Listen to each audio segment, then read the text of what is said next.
vigraham vai Ishavataram Parameshamidyam Tam Ramakrishnam Shirsha Namamaha. Good morning and namaste. Welcome to the second talk in the series Mind Management Techniques, wherein we are exploring the inner space, the mental space. And the idea is to understand this mind. With knowledge comes power. Anything that you know, we can manage better. Normally we are busy learning about the outside world and do not know much about how the mind itself works. So this will help us and empower us to be more in control of our mind. That's the objective of this series of talks. We'll recap a little bit of some of the ideas that we discussed on last Sunday, and then we will continue and build on those ideas. We said that we, as our true real identity, are a consciousness, a spiritual being, and that spiritual being has put on these clothes, two layers, so to say. The finer one is the mind and the grosser one is the body. And it acts through those two layers, the mind and the body. Anything beyond the body is the other outside world, that is not us. And in this atmosphere we live, where one is interacting and acting on each other. So when we are constantly engaging with the world, we have these 5 sense organs we called the 5 Gyanendriyas, through which information or signals are coming to us through the eyes, ears, nose, tongue, and skin.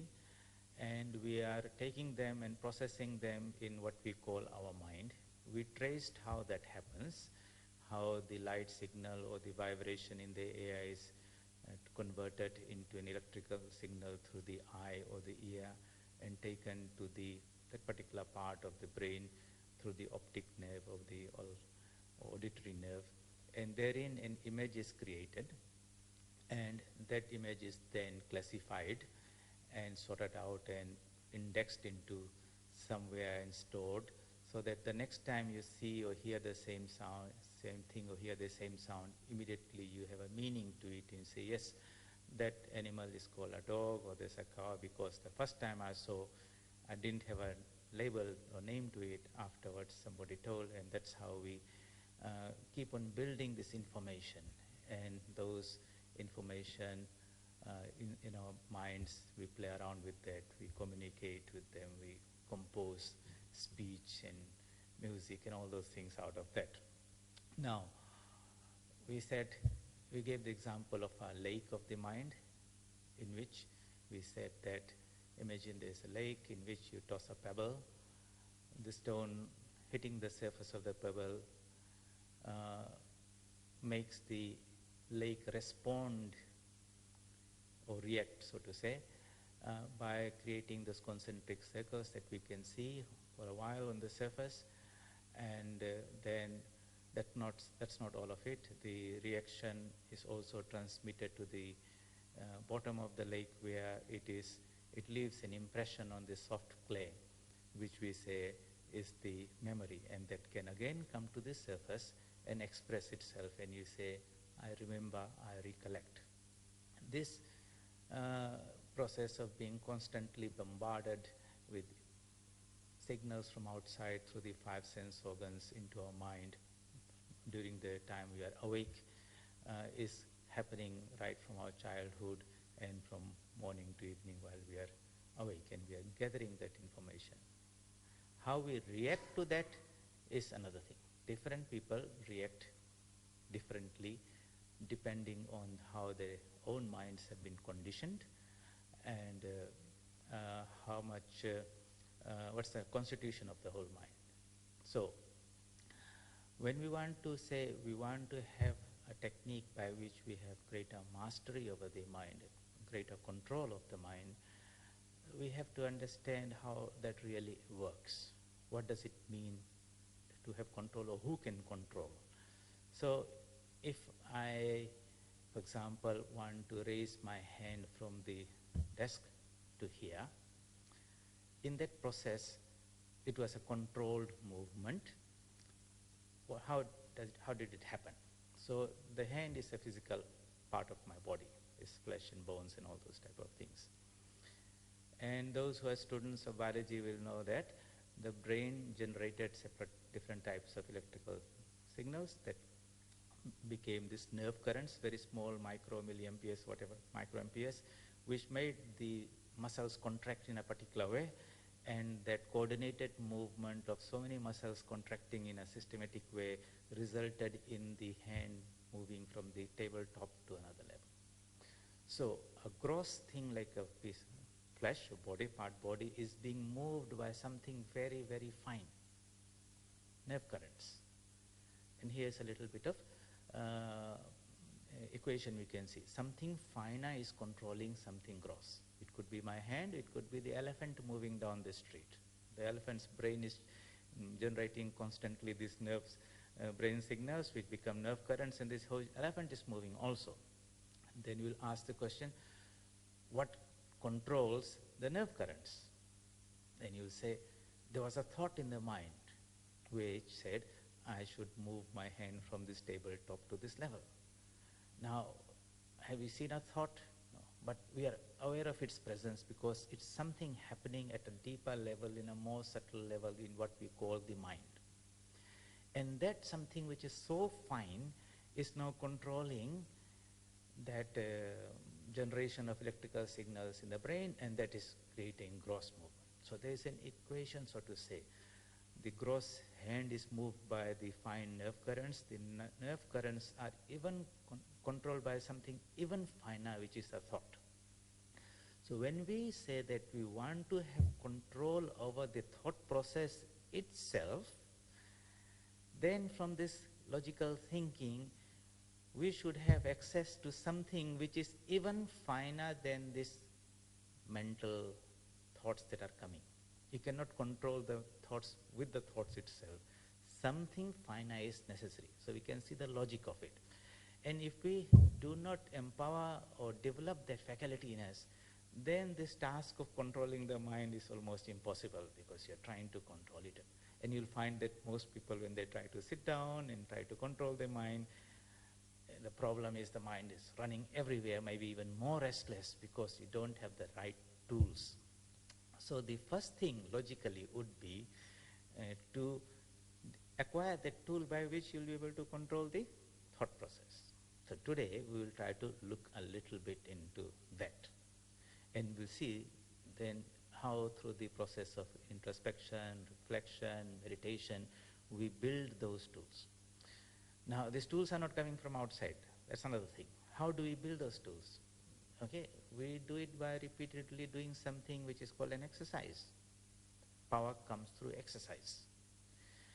You want to have a strong body, a lot of muscles and all that strong muscles, so you know that much that if you go to a gymnasium and the instructor will give you a series of exercises to do in a systematic way, and he'll supervise you and guide you. Maybe he'll even explain to you with the help of some drawings, these are the muscles. But anyway, if you do those exercises sincerely, repeatedly over time, and also if you take the right type of food, then after some months you'll have these muscles bulging up. They're there all the time, but now they're developing. Likewise, when you want to develop the strength of the mind, so to say, then we also do exercises. So just like we had physical food for the body, we have thoughts and ideas which are food for the mind, and we systematically assimilate them and exercise them through a system of training which is called the school, the education system, so to say. And that's why you have got something called, at the end of a chapter in a book, exercises. And there are books called exercise books. And you do those things again and again, and after some time you find that mental capacity has been developed where you can take a complex problem, you can understand it, and you can bring out a solution. You've mastered that. So that is again There is food for the mind, and exercises brings out a power. Exercise is necessary to bring out that power. And so this is a discipline there. That's why meditation is a discipline, something you will do repeatedly again and again, and as you exercise that from within itself, not from outside, from within you, a power that is lying dormant in us will awaken up. So physical body, mental body, something finer is there. So let us explore that something what is within us, which maybe we are not exercising so much right now, but if we do it systematically, it can become useful in having a greater control and mastery over the mind. And then we have a very powerful tool, because from morning to evening, we're using this mind. It's the source of all our knowledge and ignorance, our happiness and misery, and if we do not have control, then we are at its mercy. Okay, so it's important that we should develop that capacity. Now, as I'm talking to you, and as you're listening, there are a couple of things happening deep inside. I have certain ideas in my head, which I'm trying to communicate to you through this medium of language. Those ideas I encode through the use of words and phrases and sentences, and I structure them in a systematic way with some examples and stories and all those type of things, and I try to put it in a nice way, and it's transmitted to you. You are here or listening from home. Then you try to do the reverse of that. You decode it, and so what do the words and the phrases and the sentences mean? And the idea is that you will replicate the idea that is in my head through this process of modulation and demodulation. That's where the word modem comes from. That's talking communication technology, but the same idea is there. We use language to modulate an idea and demodulate it so that the idea that's in my head gets transmitted into your head. Okay.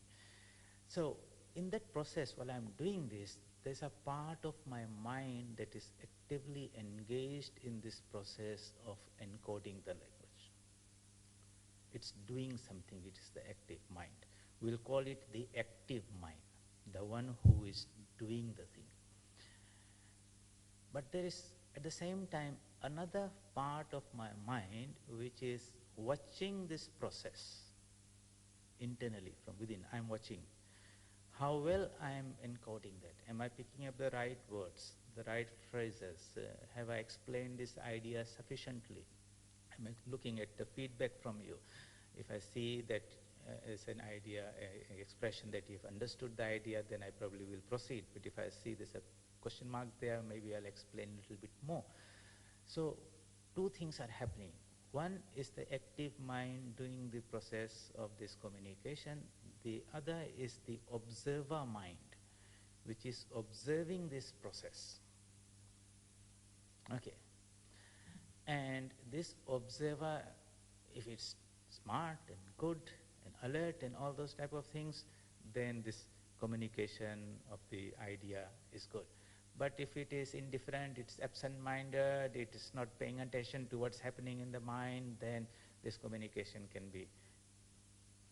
not be successful. So in every one of us, these two minds are there. We'll call the first one the active mind, with which we deal things. Thoughts will become words, will become actions. And there's a reflective mind, which is the observer, the witness, the watchman, who's seeing the whole thing without getting too much involved in the thing. Those who have this observer mind developed more, you will find, are the ones who make better decisions at the right time, who are not judgmental, so to say, who make objective decisions and things, who are in more control of their actions. They choose their words. Whatever they say with precision, and the information is communicated in few words and things like that. Others are there where this observer is not very much, and here you will see these people are talking and blabbering and randomly and repeating the same idea again and again, and he might be speaking for 5 minutes, and you after some time switched off. You're not even paying any heed to that person. So much noise with little bit of information, you say. You'll find some people by nature become like that. There are some people who are very thoughtful. You'll find that they say a few words. And when he says something, everyone pays attention and listens because this man will say something. Others are there, there's not much content, not very organized. So they just talk and no one pays attention to them. You'll find such people in your families, among your friends. Whom do you listen to with attention?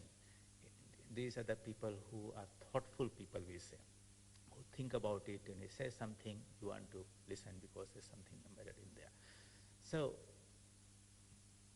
these faculties are differently developed in different people and in different stages of life. In a child, you will see this observer mind, the supervisor mind, the one that is the will, or the one who has got this discrimination and judgment, is not so well developed. So the child has to be constantly supervised by the mother. All the time she has to look one to one. As the child grows a little bit in a classroom, he goes or she goes to the kindergarten where one teacher can supervise 10 of them. They have some development, but not so much. In a high school, a teacher can take 40 of them or 30 of them because they have some sense of control, and this teacher still has to give, the supervisor has to still keep an eye on them. And we pass over the teen years and we become sort of mature at whatever, 20 or something like that, then people say, that person has developed some maturity. That means the inner capacity, the reflective mind with good powers of discrimination and decision making and all those type of things have developed. He can be left on his own, is responsible and all those type of things. This reflective mind is very, very important in developing our capacity for our managing our own mind, our thoughts, our emotions and all that. So how do we develop this systematically? And that's where this process of japa and meditation and all those things will come. But the psychology, the philosophy, how it's happening inside is what we're trying to understand now. So let's look at that mind lake again. The mind is like a lake. Somebody throws a pebble to it, and the mind reacts. We see these concentric circles, and some impression is left at the bottom of the mind.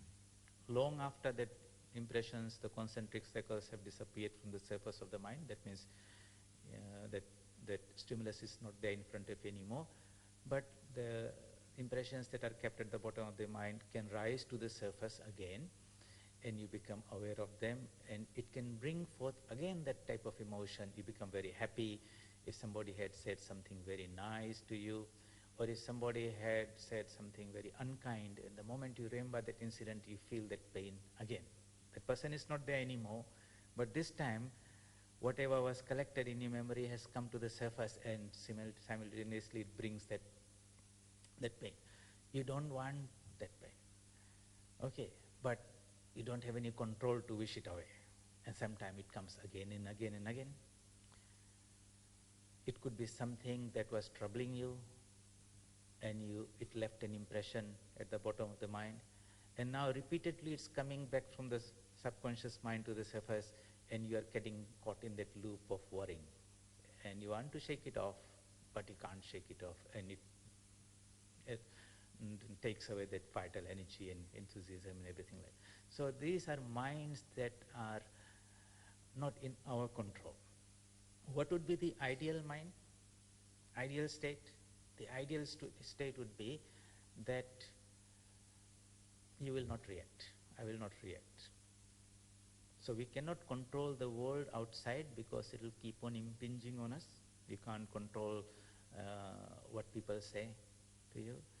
But whether you're going to react to that or not, if we had that power, then we have empowered ourselves by not contributing our half to it.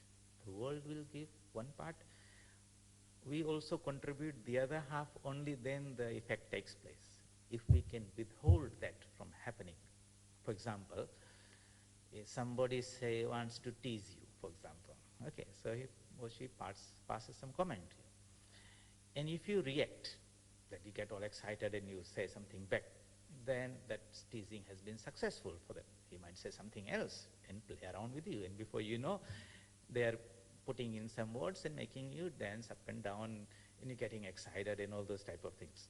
That's one person who didn't have much control. Immediately they react. So you'll find such people are there who are very touchy, so to say. You say something, immediately they react, no control. And they become the playthings in the hands of people around them. They make them happy next moment, one moment, then bring them. Other people are there, you may say something, and you see there's no reaction. You say something else, there's no reaction. And after third attempt, you let him be. There's not much fun because that guy is not reacting. So it is the reaction that is the problem. The first person might be very unhappy and blame the guy who has said something. That person was not so nice, he said this to me. He's a bad guy, I don't want to see him, this and that. But the real problem is not with that person. The problem is our reaction to what he was saying. And so in spiritual life, we try to always have this subjective approach to find a solution. We don't try to change the world and the people around. It's impossible to do that. But we try to empower ourselves so that we will not react to that. This idea that our reaction to the world is the source of happiness or misery is a very, very important idea. And this reflective mind empowers us not to react. It does not simply burst into an action. A reflective mind is watching the inner functionings of the thoughts that are coming. Okay, for example, again we go to that lake. In summer it had become a pool of water, and you threw a stone, and the reaction was those concentric circles. You go to that same pool in winter, and you see it's frozen. You throw that same stone, and there's no reaction. Okay. Or the reflective mind is also seeing when we remember some things, okay, and most of the time we are remembering things that are constantly coming from the bottom of our own previous experiences, and there might be a thought coming from the deep within the subconscious, where all the memories or experiences are left in the chitta. It's like, in the analogy I can give, you might have seen sometimes from that bottom of that little lake where that soft clay is there, a little bubble comes up. And it starts with a little thing and it begins to rise higher and higher and higher, and then it comes to the surface and it bursts. That bursting is happening at the conscious mind. It came from the subconscious mind. There was a period in between where the transition was taking place.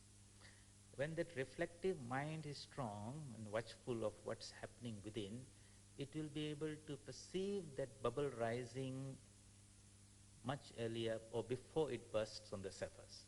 And because it is watchful, it's alert, it can nip it there itself.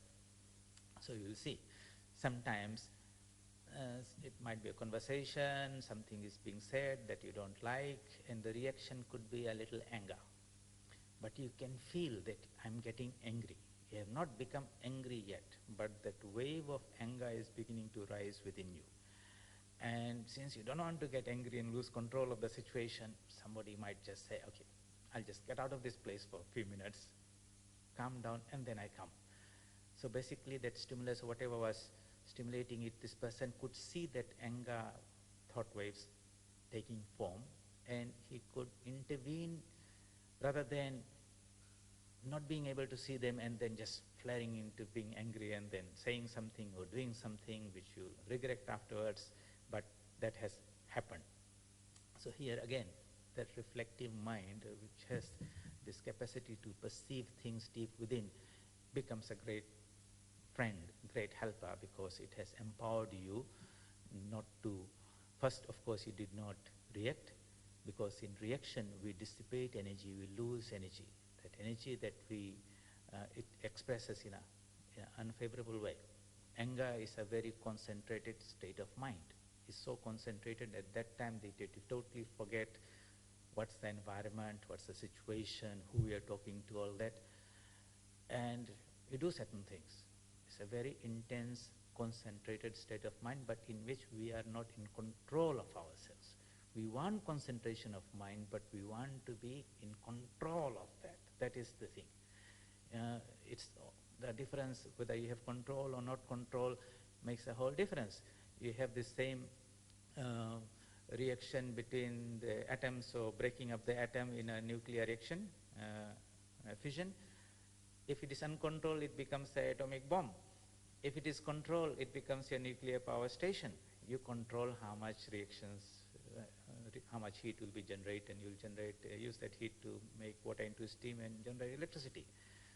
It's not the problem with the energy, it's about control of that. So within us, mind is the energy. Waves are there. Waves have energy, some form of energy is there. How we can control that. So what we've been discussing this morning is there has to be some power within us, some faculty with which we will control these thought waves. And that power has to be even finer than these thought waves. In the Vedantic terminology is called the buddhi. So the example is given in the scriptures is very beautiful. Some of you might know.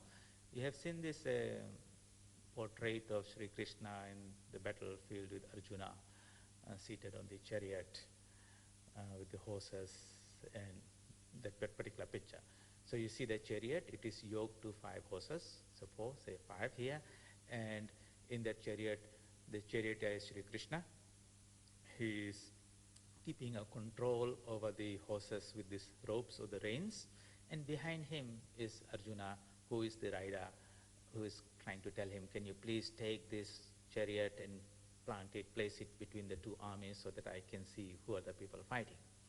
Let's use that analogy as for the human being that we are. The chariot is the physical body.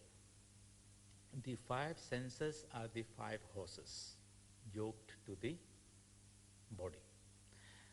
The sense objects, that means some beautiful things for the eyes to see, some nice things for you taste in a restaurant, these are the roads on which the horses are running away. Okay.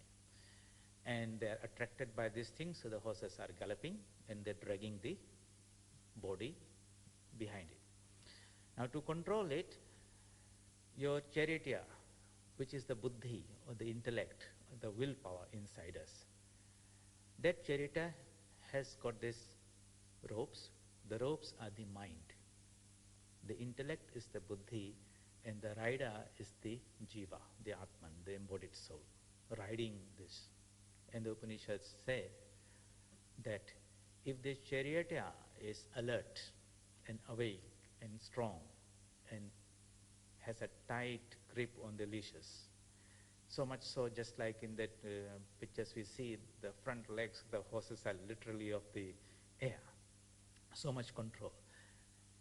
Then the rider will be able to take the passenger, Jivatma, to the right destination, wherever he wants it. But suppose this charioteer is sleeping. Oh, he has too much to drink last night. The ropes are loose. The horses are galloping away in whichever direction they are going. And here is this person at the back trying to shout, go this way, go that way. There is no response because the man, charioteer, the Sarathi, Sri Krishna, who is supposed to control the horses, does not have the control over the horses. The ropes are weak, they are slack. The horses are running. This is the analogy giving in there. So, the first thing, we have to wake up this charioteer. Wake him up.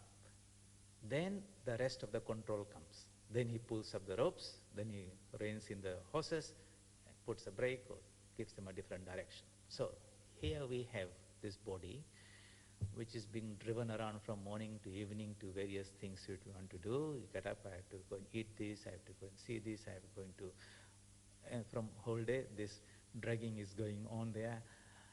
The mind is little slack, not much control. Sometimes you pull this, sometimes you pull that, and sometimes the horses are behaving, sometimes they're not behaving. You say, I should not be eating this, but then you still eat it. The willpower is not there. I'm diabetic, I should not be having this ice cream or this cake, but the temptation is so irresistible that even though I know inside you the subconscious, the jiva is saying, this is not good for me, but you still go and doing. Why? The willpower is not so strong.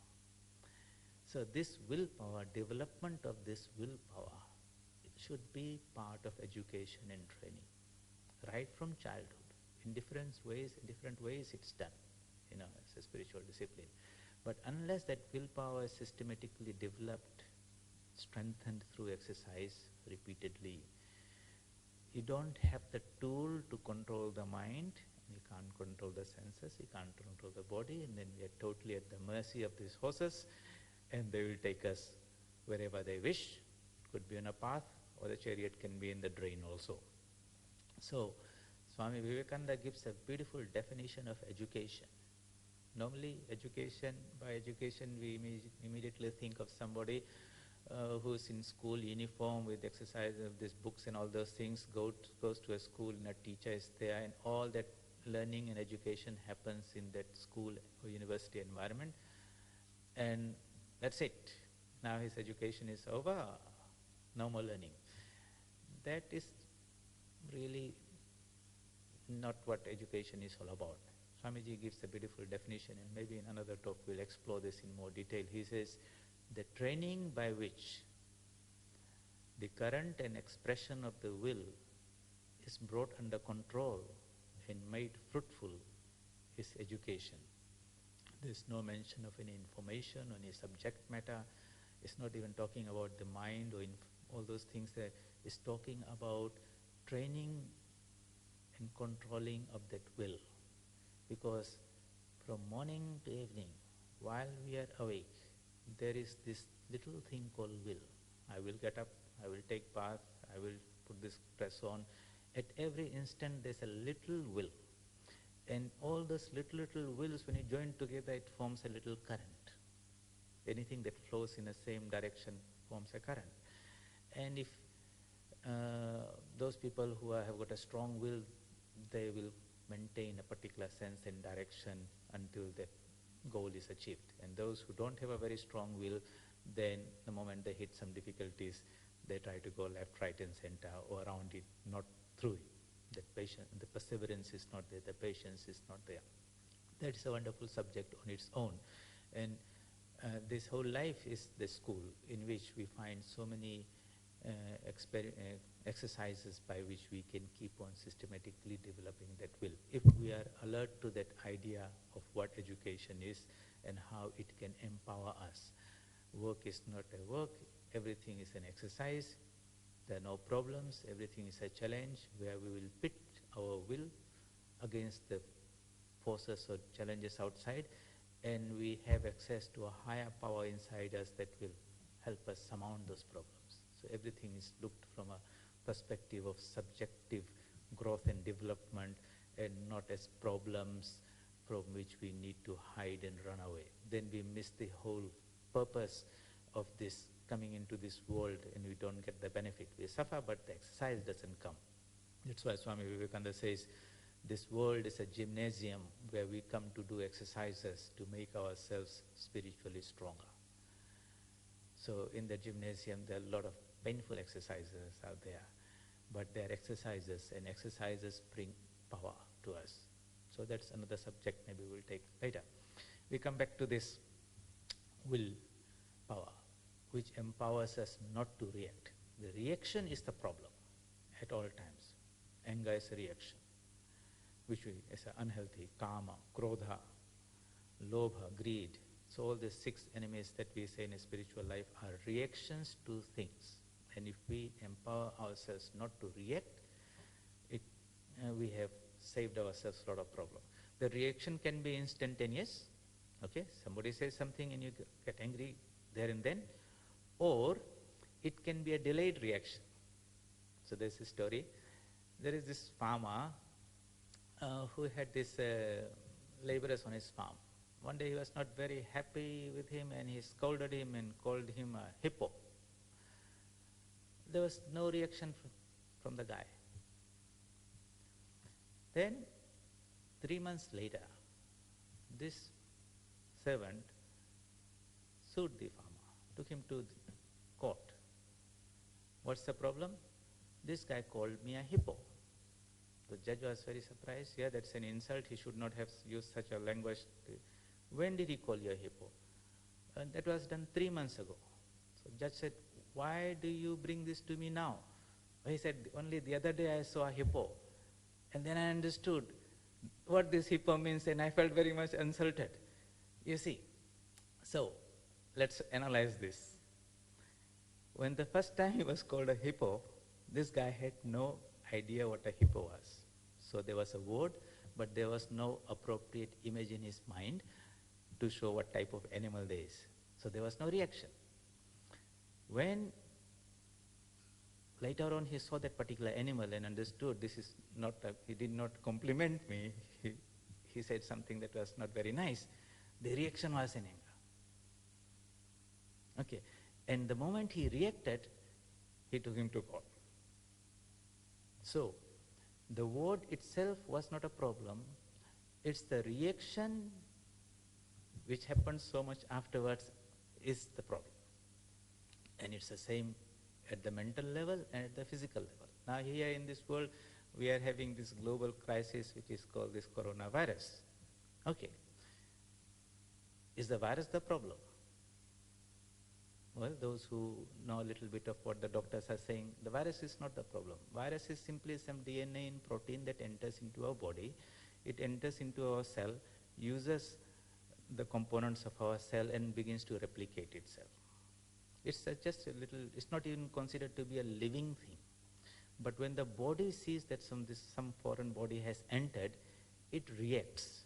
In its reaction, it raises the body temperature, thinking that it will make it uncomfortable for this virus. And it secretes a particular chemical, which gives a signal to the rest of the body that we have been invaded, let us prepare an antibody. Now, that reaction sometimes is overdone. And the chemical that is released, I think it's called cytokines or something like that, it causes inflammation of the cells. So suddenly the cells in the body get inflamed, whether it's the heart cells or the lung cells or the kidney cells, or the liver cells. And when there's an overdose of these chemicals and overdose of inflammation, that kills that person. So what was the cause, direct cause of the death? The direct cause was this overdose of something that was secreted by the body. We overreacted. But not everyone overreacts. So young people whose immune system is finely balanced and healthy, they see that virus comes, but they don't overdose themselves with that chemical, and so you don't see any symptoms, maybe slight fever and something like that, and in the process, the body has sufficient time to build the antibodies, and the virus still there in the body, or you have built your defense mechanism, it is not harming us. But when we are not able to respond appropriately, because our immune system is lethargic or is not finely tuned, it is becoming very old, or we have been abusing the body through too much alcohol or cigarettes or drugs, or keeping ourselves in very highly stressful state that this whole system was not finely tuned. And in that weakened state, a little virus comes and destroys us. Bottom line is same. The virus or the word that was hippo was said, they were not the direct causes. It is our reaction to those things that kills us.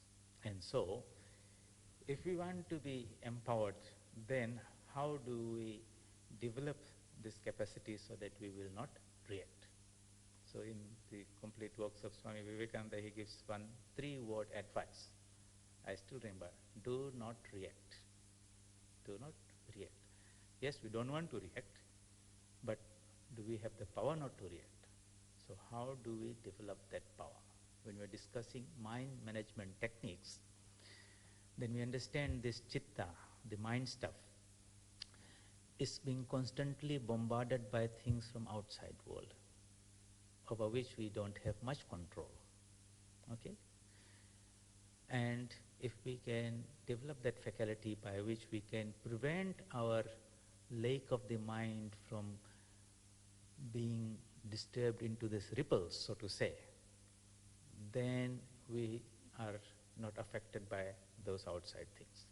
But if we don't have that capacity, then it's not simply one pebble that's being thrown. All types of sensations are coming from outside, either through people or the newspapers, or you're watching this news every day showing what this coronavirus is doing around the world, and it sort of builds up and builds up and builds up, and you'll find that the whole mind has become full of thousands of waves, totally confused and disturbed, and everything is there. And on top of that, your own inherent fears and apprehensions coming from the subconscious mind. Imagine this lake is now full of so much waves that you can't perceive what is at the bottom of the lake. So in that type of mind, mental state, most of the people are living. Sometimes it will less, sometimes it will more, but most of the time it is not a lake that is like a sheet, like a mirror. Okay. So the ideal state is that in which there is not a single wave. And that is the definition of yoga. In the Patanjali Yoga Sutras, first word, yoga is chitta vritti nirodha. Chitta is the mind, the lake. Vrittis are the waves. Nirodha means cessation. That state in which there is not a single wave, that is the ideal state. And in that clear mirror of that lake, you will see yourself, what we really are. That is the ultimate goal of meditation from a spiritual discipline point of view. But even little bit of concentration and meditation can empower us to have slightly higher degree of control over the mind, makes our everyday life better. So we make better decisions, we make the right decisions at the right time. We don't carry all those emotions and to our mind. Yes, you go out to work, but you don't bring all those things and sleep with them, and they're jumping and making you restless and giving you sleepless nights and all those things, because you have that control. You can switch off and put those things aside. Some people can do that, some people can't do that. How do I empower this? So ourselves with this meditation, japa, all those things are techniques developed by the scientists who went to in the deep within themselves to explore the inner man, so to say, and they said there's a science behind it. Just like there's a science by which we can develop various technologies to explore outer universe, there is a science by which we can explore the inner world. And in the outer world, we require all these machines and rockets and all these gadgets to take us there. In the inner world, your own mind is your own laboratory in which you will have to make your own equipment. No one can put a microscope or telescope. So objective outside world, you want to explore, somebody can design a beautiful Hubble telescope and ask you to just look through that. And through that, if you look into the sky, you see thousands of millions of stars and things are there, which are not visible to the eyes, but they are there. You require some instrument that amplifies the power of your senses, and that which was not visible to the naked eye is now visible to you. You point that little telescope in the darkest corner of the sky, and when you look through that, you find it's filled with thousands of bright stars, like your Diwali fireworks, so to say. But it's there, you're not seeing it, you require some equipment to make it visible to you. Likewise, there are so many things inside also, and we do not have the technology, so to say, to see what is happening. But we can develop the technology, so to say. And the mind itself will become the tool by which the higher faculty will be opened. You don't have any outside tool in there, not a telescope or microscope, something like that. So the people who developed those tools, the buddhi, the power of concentration on all those, they could arrive at a very, the capacity to see the subtle truths, the finer truths within themselves. And these were called the rishis, Sukshmadarshi, seers of the subtle truths. And when they reported those things, they became the scriptures, just like the outside scientists report what they see in the outside physical world. that becomes a material physical science. What is reported through the power of internal observation and recorded becomes your spiritual science. Both is a science. It's not simply a belief. It is developing those capacities. They don't say that you just believe because we have had the vision or experience. They are as scientific as the outside scientists who say there's a technique, you have to develop these tools, you look through this equipment yourself, and you yourself will also see the same things. These are called the seers of the truth, and that rishihood is potentially present in everyone. Only thing is that in our education system, there's no training given about this internal science. It's all about the material science and how to have knowledge and mastery over those things so that we can have more food, clothing, shelter, and enjoyment. The inner world, the knowledge of the inner world, that really gives us freedom and control and makes us masters of ourselves in this world, that knowledge is not given, and that's why we have this issue in this world. And until that is done, there will be, these problems will continue. So, this non-reaction to this stimulus from outside, this development or strengthening of the reflective mind is the task in front of us. All these two talks, we are slowly trying to understand where our problem is, moving from the outside world to the inner world, trying to understand the inner workings of the mind, systematically, scientifically, as much as possible. We all have our own mind, so we can reflect and think, yes, and yes, that makes sense, so to say.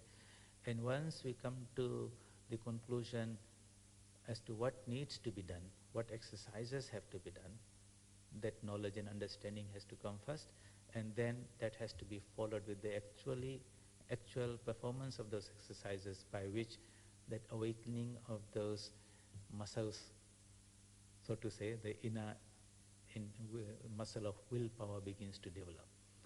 Then endowed with that, we feel we are in more control of situations around us.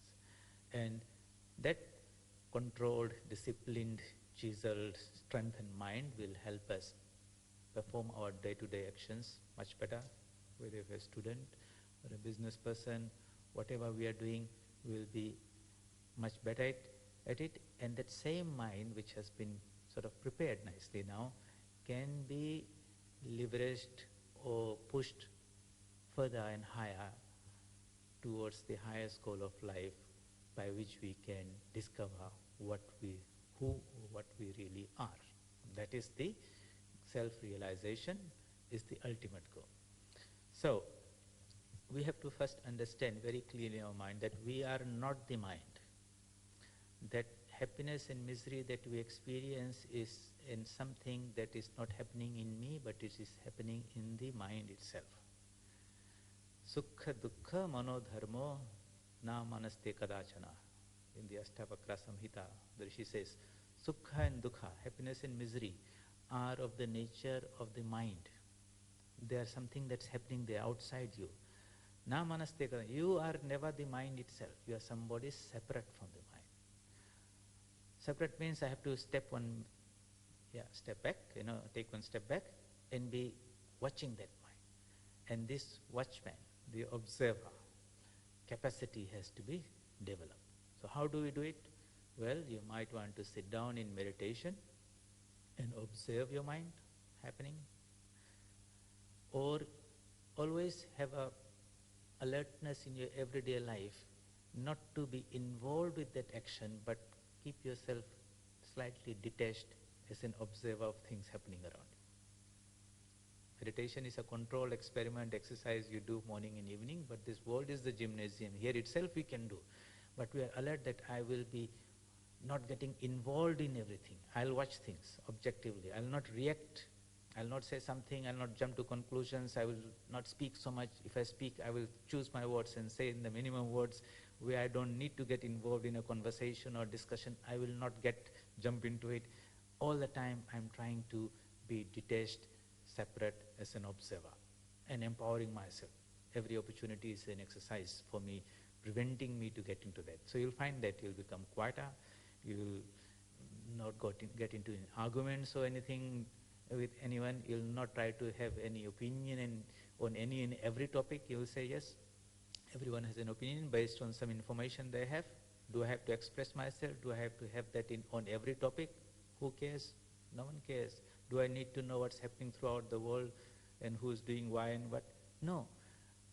Less and less of that and more of this inner training of the mind.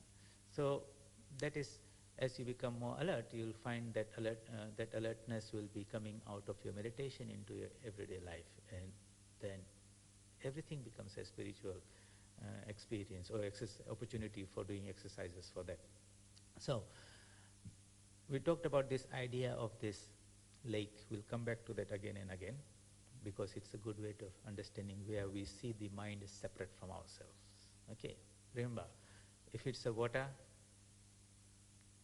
if the lake is in the water and you throw a pebble, there will be a reaction, because that is the nature of the water to break into reaction. If we freeze it, then there's no reaction. And there's another state of that same H2O molecules, because water is H2O. When it is frozen, it becomes ice. When it is moving, it is in liquid form, we call it water. But if you heat it even higher, it becomes water vapor. And in that, again, you throw your pebble, there's no reaction. Okay, so there are two ends where no reactions are happening, in the ice form and the water vapor form, but they are poles apart. So you'll find among people, some people are tamasic, where there's no reaction, inertia, no change. Okay, in the Bhagavad Gita, when Sri Krishna explains the nature of this universe and human inside and outside, the macrocosm and microcosm, he uses the three concepts called the three gunas: tamoguna, rajoguna, and sattvaguna. The tamoguna is when there's a state of inertia, no change. Okay, darkness, no effect, no reaction. Rajoguna is very sensitive, full of passion and active and energy. And Sattvaguna is again that calm, collected, serene state. So if a person is very tamasic, you go and say something very unkind to him, he also might not react. The one on the other sattvic side, because of his power of discrimination and observance, he just checks his mind, he also does not react. The one in the middle acts and reacts. So we don't want to be that tamasic, non-reacting type. That's not our ideal. Ideal is to transcend the rajogun and become sattvic. In that, no reaction also takes place. Meditation proper begins to happen when we develop some degree of that sattvaguna. Okay, not that tamoguna there. So today, before we finish, I will introduce another concept, another analogy. Using this, we can understand the functioning of the mind, internal observation.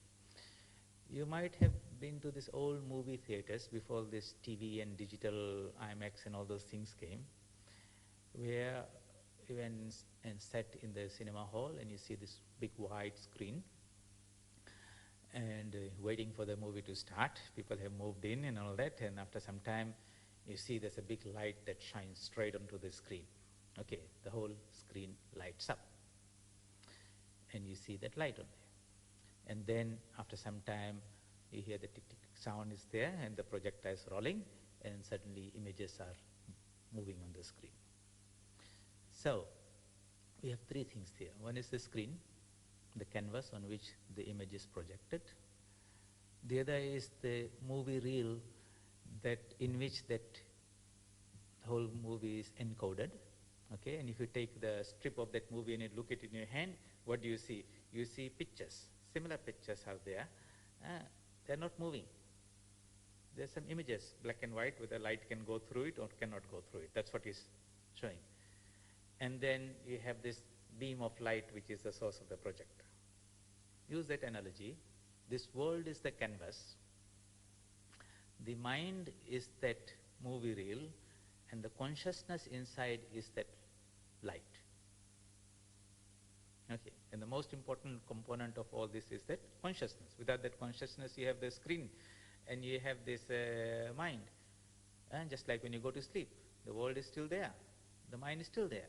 But somehow the consciousness has been switched off and you don't even know who you are, where you are, and don't perceive. Your eyes are there, ears are still there, everything is there, but that perception is not happening. And you wake up and the projector switches on and the movie begins to roll, and then you begin to see all those things. What do you really see? Do you see the light, or you should see the shadows?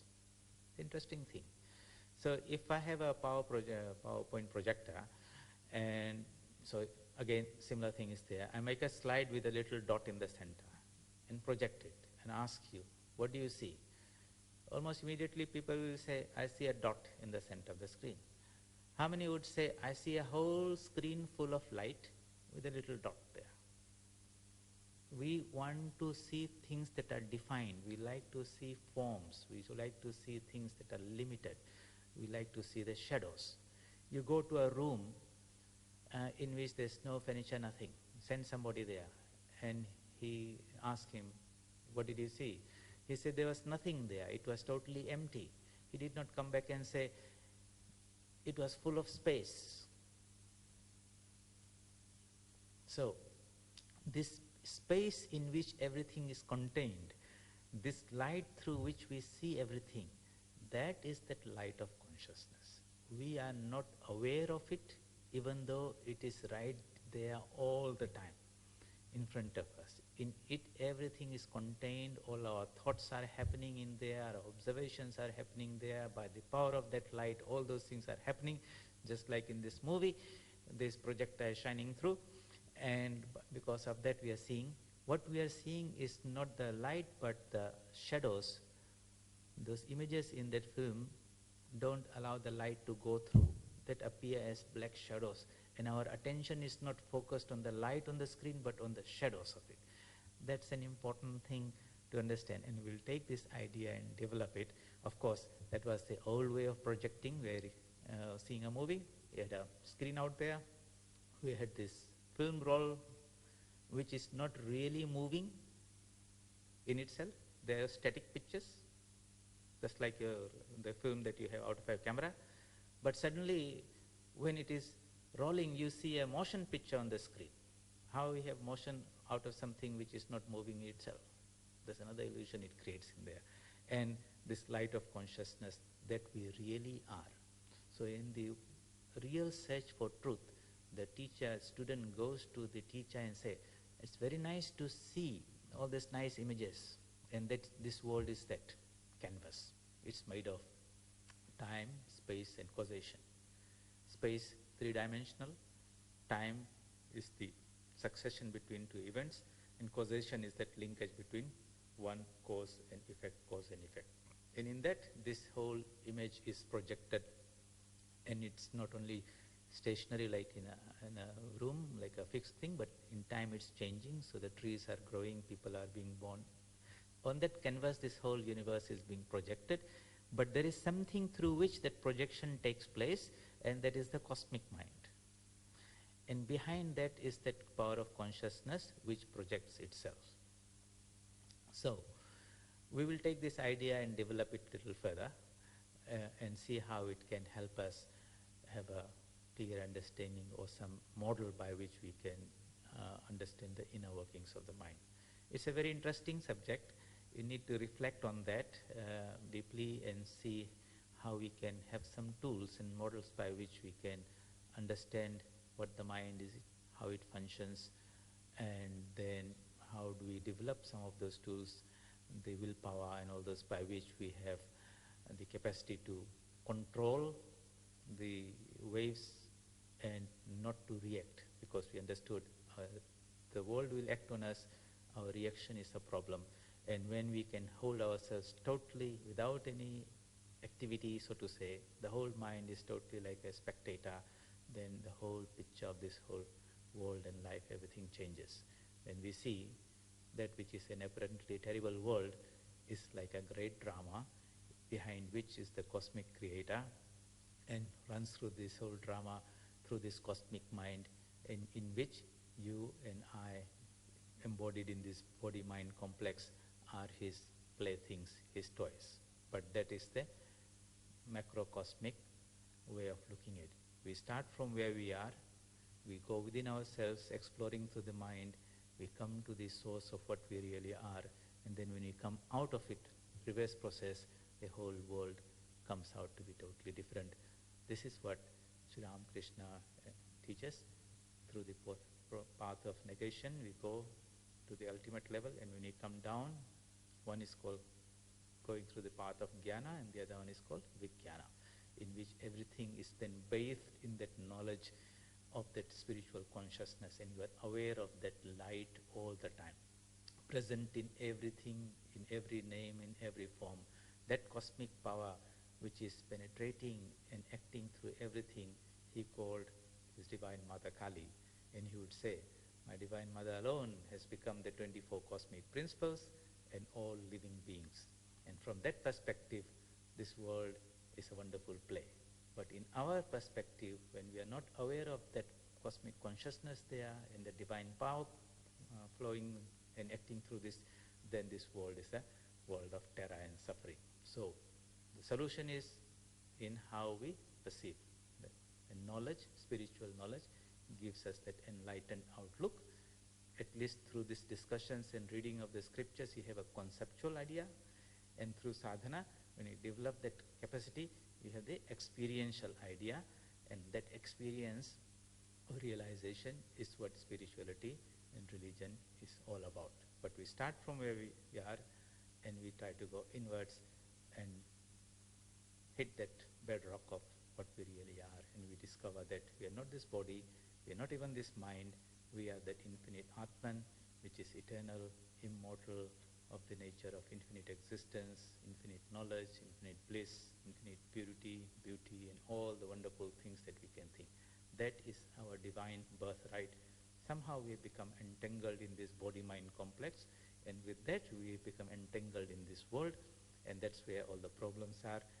The process is to withdraw and go back, and you find within us is that peace that surpasseth all understanding, as Christ says in the Bible, Param Shanti, that is within us, and that is the way to freedom, happiness, beauty, purity, liberation, and it is within us, not out there.